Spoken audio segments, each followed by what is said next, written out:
المغرب والكان الحلقة 13 غانا 2008.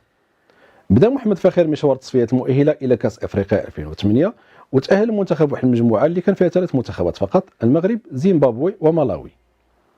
مشى محمد فخير وعوضوا لاحقا المدرب اوري ميشيل اللي رجع مره اخرى للمغرب بعد النجاح ديالو مع الجيل ديال 98. قبل 2 اسابيع من السفر الى اكرا لعب المنتخب المغربي مباراه وديه ضد منتخب زامبي، فاز وربحها ب2-0، ولعب وديه ثانيه ضد منتخب انغولا وربحها ب2-1. خدا مع اوري ميشيل مجموعه من العناصر اللي كانت في لاكان 2004 و2006، منهم يوسف حجي والشماخ وطلال القرقوري والسفري واخرين، وعناصر اخرى زادها بحال سفيان العلودي وطارق سكيتيوي. في المباراه الاولى ضد منتخب ناميبيا انتصر المنتخب المغربي ب5-1، وحنا كنذكروا ان اللاعب سفيان العلودي في اول 28 دقيقه سجل ثلاثيه، والكل تنبأ ليه انه غادي يدير واحد الدوره في المستوى العالي، لولا الاصابه للاسف اللي تعرض لها في الشوط الثاني واللي رغمت عليه انه يغيب على بقيه المنافسات. من بعد الخماسيه ديال ناميبيا كلشي تنبأ المنتخب المغربي انه غادي يدير مباراه كبيره ضد المنتخب الغيني وانه غادي يحقق الانتصار، ولكن للاسف انهزم ب3-2 في واحد السيناريو غريب جدا، وتلقى اهداف غريبه، منها ضربه الخطا اللي كان سجلها اللاعب باسكال فايندونو في شباك ديال اللاعب خالد فهمي، اللي كانت هذه اخر مباراه ديالو مع المنتخب المغربي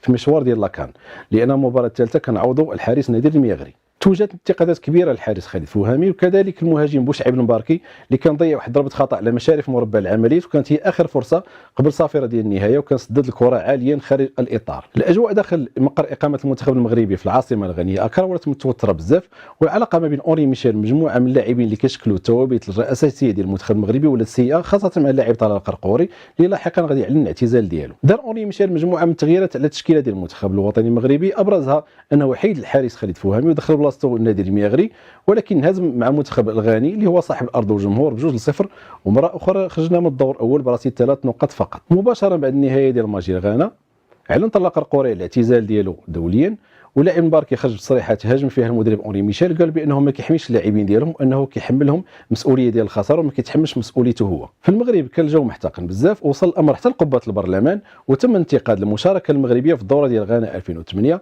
بل تم انتقاد الواقع الرياضي في المغرب ككل وتم الوصف ديالو بالهش. فرق المعارضه طالبت بافتحاص الماليه ديال الجامعه الملكيه المغربيه لكره القدم، والمدرب اوري ميشيل قدم استقاله ديالو من تدريب المنتخب وخرج هذه المره هذه من الباب الصغير. ولاحقا غادي يتم التعاقد مع المدرب الفرنسي روجي لومير اللي كان مدرب المنتخب التونسي وكان وراء الخروج ديالنا من التصفيات المؤهله الى مونديال 2006، ولكن ما نجحش للاسف مع المنتخب الوطني المغربي، وهادشي غنشوفوه في الحلقات المقبله ديال المغرب والكان. شكرا لكم.